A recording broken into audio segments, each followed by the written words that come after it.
Question number 23. A spring has a spring constant. K is given. It is joined to another spring. Okay, there are two springs.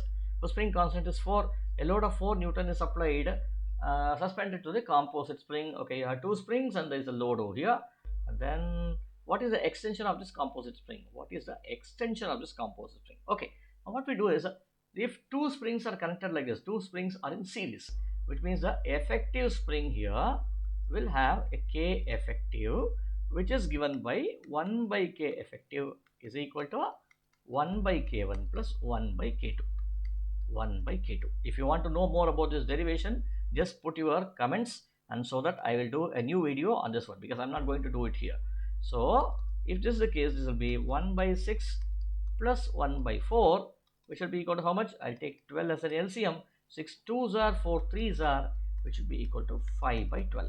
So K effective should be equal to 12 divided by 5, right? And then what is he asking? He is asking you what is the extension. So which means if I have these two springs, I can replace it by one spring whose effective spring constant is equal to so much, and then apply this object here. Now this object is now giving you a value equal to 80 Newton. The force equal to 80 Newton, and this value is equal to 12 by 5. Now what is the extension? Simple. So what you do is, F is known. This is your F.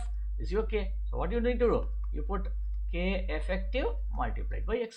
X value is equal to F by K effective, which will be 80 divided by 12 by 5. So what do I do here? 4 3s are, 4 20s are, and this goes away. This should be 100 divided by 3, which should be 33.3 centimeter. This should be your answer. So see, 33 centimeter. Answer is D.